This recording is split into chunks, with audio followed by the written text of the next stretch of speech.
का ये टॉपिक है 3.3 है, त्रिकोणमिति फलन। ठीक है, ट्रिग्नोमेट्री फंक्शन, ये आपका लेक्चर 1 है। तो अब इस पर हम देखते हैं। देखिए, ये हमारा एक वृत्त बना हुआ है और इसके वृत्त से हम वृत्त के केंद्र से एक क्षैतिज और एक ऊर्ध्वाधर रेखा खींचे हैं और इसके मूल बिंदु से, यानी ये क्या है, मूल बिंदु से इस परिधि पर एक इकाई त्रिज्या लेकर हमने परिधि से मूल बिंदु को मिलाया। और देखिए, यहाँ ये आपका कर रहा है, इसके निर्देशांक क्या मान लेंगे हम, ए कामा बी। और ये P से हम ये एक्स अक्ष पर लंब डाल देंगे। ये हमारा क्या है, एक्स अक्ष है, ये वाई अक्ष। ये P बिंदु से एक्स अक्ष पर हम लंब डाल देंगे, ये ठीक है। ये हमारा एक्स डैश है और ये हमारा वाई डैश। ठीक, अच्छा, 0 से यहाँ तक ये हमारा ये मूल बिंदु है। इसको हम मूल बिंदु को क्या है, यहाँ पास ओ ले लेते हैं। ठीक है, ये मूल बिंदु है, मूल बिंदु 0,0 है। अच्छा, मूल बिंदु से ये मूल बिंदु ओ है, इससे यहाँ तक की दूरी को हम यम बोलते हैं, यम। ठीक है, ये हमारा पी है और ओ से यम तक की दूरी को हमने ए ले लिया और पी से यम तक की दूरी को हम बी मान लिया। ठीक है, और जो यहाँ से हमने एक इकाई त्रिज्या लेकर हमने ये वृत्त खींचा है, कितनी लिखा है, एक इकाई लेके वृत्त त्रिज्या लेकर एक वृत्त खींचा है और मूल बिंदु से परिधि तक की जो दूरी है वो हमको एक इकाई है और जो परिधि पर बिंदु P है इसको हम ए कामा बी मान लिए। ठीक है ना, यानी कैसे, देखो एक्स अक्ष पर ये दूरी है, एक्स अक्ष का वैल्यू ये है और ये वाई अक्ष है बी, तो ये बी है हमारा। इतनी बात को ध्यान देना है। अच्छा, इसमें जो लिखा है हमने इसके नोट पॉइंट लिख देते हैं। जो हमने यहाँ पास लिखा, यहाँ पास नोट पॉइंट कर देते, ये नोट पॉइंट कर देते हैं, नोट पॉइंट में लिख देते हैं। देखो क्या लिखते हैं, एक इकाई, यहाँ एक इकाई वृत्त, एक इकाई वृत्त। ठीक, एक इकाई वृत्त जिसके निर्देशांक, वृत्त जिसका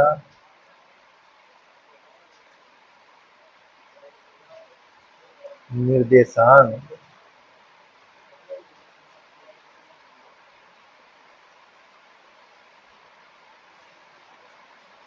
क्या है, जिसका निर्देशांक अक्षों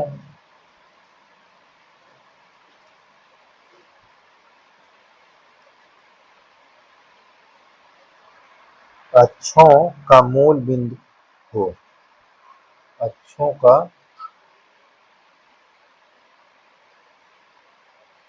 मूल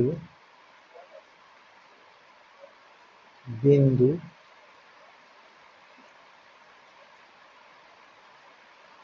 हो।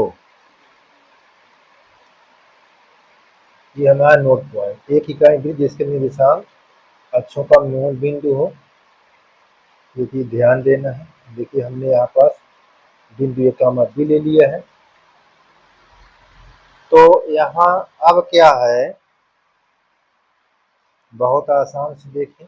अच्छा, अब हमारा ये P से यहाँ हम इसका नाम ए दे देते हैं, ये, और ये वाले को हम बी दे देते और यहाँ हम सी दे देते और यहाँ डी। जहाँ अक्षों को वृत्त काटता है उसका नाम हमने रख दिया। ठीक है, अब यहाँ बात देखिए, ये P से और ए तक, ये क्या कहलाएगा? चाप कहलाएगा। चाप क्या नाम क्या है? P A. अच्छा, चाप ऐसे भी सिंबल इसका होता है, ठीक है। और जो यहाँ चाप के सामने जो ये आपका कोण होगा, ये क्या कहलाएगा? यक्स। रेडियन, रेडियन का मतलब सी, ठीक है, एक्स रेडियन। इतनी बात आपको क्लियर होना चाहिए। अब यहाँ पास थोड़ी हम बातें लिख लेते हैं। जो हमारा कोण बना हुआ है, कोण क्या बना हुआ है? देखिए, कोण ए ओ पी कितना दिया हुआ? एक्स, एक्स रेडियन, ठीक ना। इसको हम रेडियन में बोलेंगे, ठीक ना। और हमारा जो चाप है वो क्या है? देखिए, हमारा रेडियन हो गया, ठीक है। और चाप हमारा क्या दिया हुआ है? ये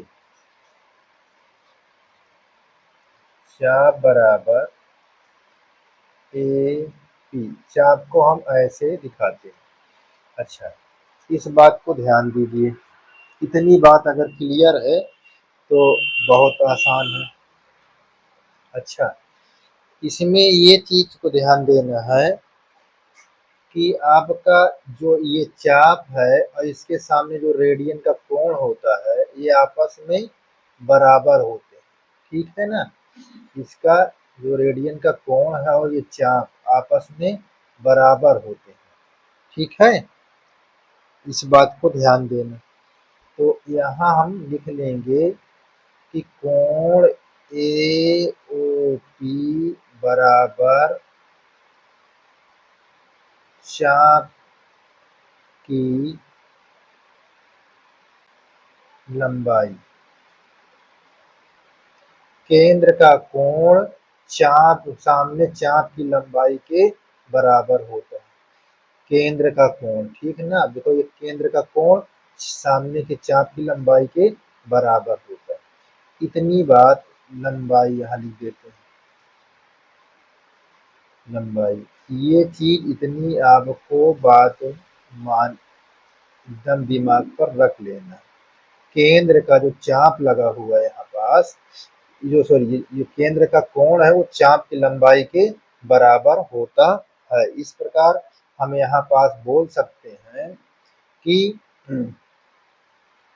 चाप, यहाँ ये चाप ए पी बराबर एक्स, ठीक है, एक्स रेडियन। इतना हम बोल सकते हैं। क्लियर है? एक मतलब हमारा एपी पता हो गया, एपी बराबर एक्स हम हो गया हमारा।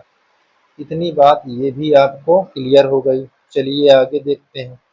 यहाँ पास हमको ये, अब देखिए, ये आधार है और ये ऊंचाई है, ठीक है ना।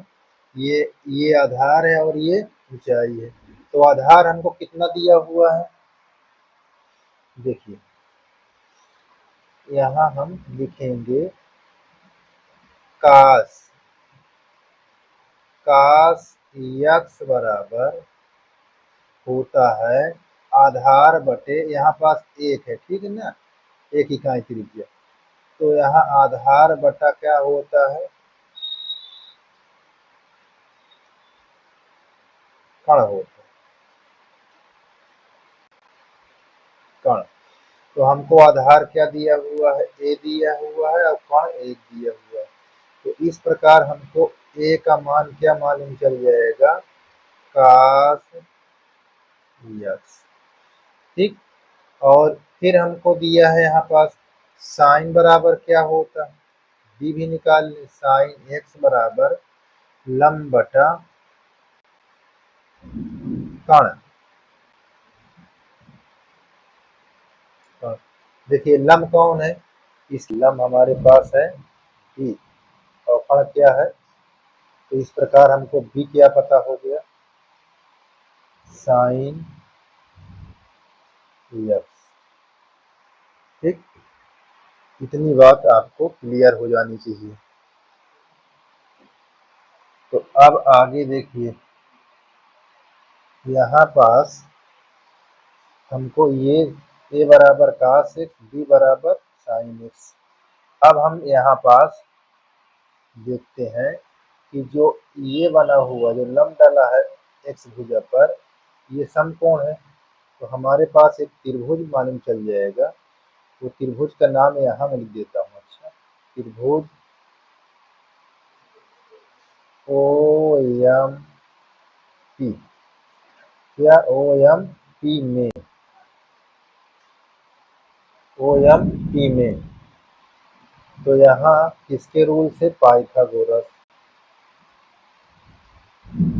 पाइथागोरस प्रमेय से,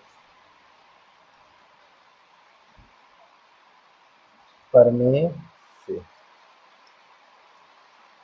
ठीक, अब देखिए पाइथागोरस प्रमेय से क्या होता है, कण का वर्ग, यानी 90 अंश के सामने वाली भुजा क्या होती है, कण। तो यहाँ हमारा क्या होगा, ओपी का स्क्वायर, और ये लंब हो जाएगा, ये आधार हो जाएगा। तो आधार ओ एम का स्क्वायर प्लस एम पी का स्क्वायर। अच्छा, ओपी हमको क्या दिया हुआ है, एक दिया हुआ है।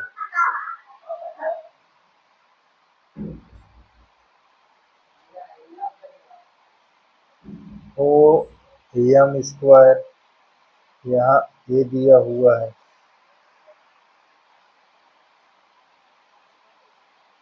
और प्लस एमपी हमारे पास ये बी दिया हुआ है। ठीक, तो इस प्रकार देखो हमको क्या पता हो गया, ए स्क्वायर प्लस बी स्क्वायर एक, ये हमारे पास समीकरण एक बन गया। ठीक है, समीकरण एक बन गया। और अब हमको ए और बी का मान इस पर रख देना है। तो यहाँ बोल देना है कि ए तथा बी का मान समीकरण एक में रखने पर, तो देखिए ए जहाँ दिया है हमको कास है, बी जहाँ दिया है वो साइन है। तो हमारा क्या हो जाएगा, ए के स्थान पर लिखेंगे तो कास स्क्वायर एक्स, और बी के स्थान पर लिख देंगे तो क्या हो जाएगा, साइन स्क्वायर। तो इस प्रकार हमको ये एक हो गया। अब देखिए हमको एक सूत्र तैयार हो गया। ठीक है ना, ये सूत्र हमको तैयार हो गया। अच्छा, ये हमारा एक सूत्र हो गया समीकरण श्रेणी से। या देखो पहला सूत्र हमारा मन में, अगर इसमें हम दोनों पक्षों में कास स्क्वायर से भाग दे दें, ठीक है, पहले समीकरण में, जो पहला समीकरण है नंबर एक समीकरण में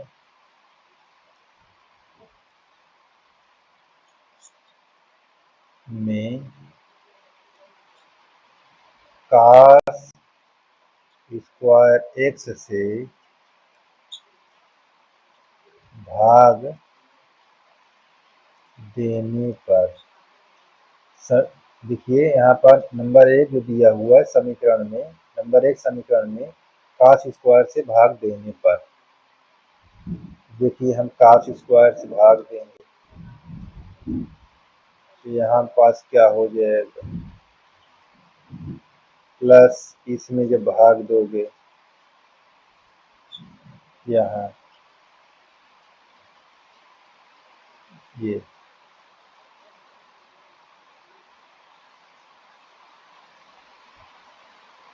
यहाँ स्क्वायर लगा देंगे और बराबर एक बटा कास स्क्वायर, जब भाग देंगे तो दोनों पक्षों में देंगे, देखो ये कट जाएगा तो यहाँ क्या बचेगा, एक बच जाएगा। और साइन बटा कास का मतलब क्या होता है, टाइम स्क्वायर एक्स।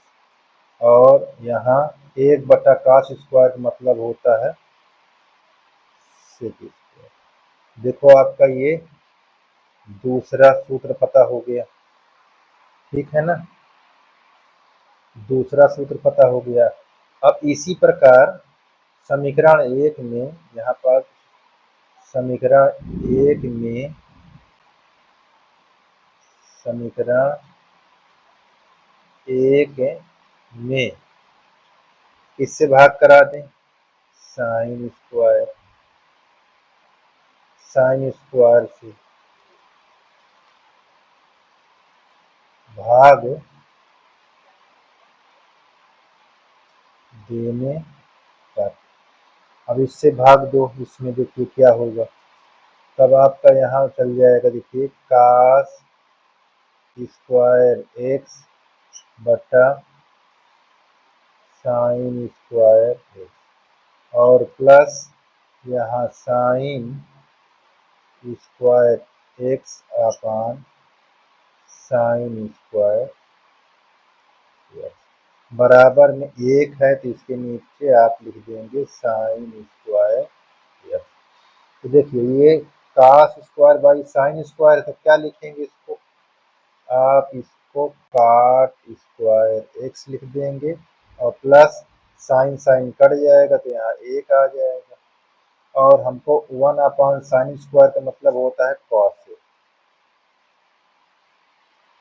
ठीक।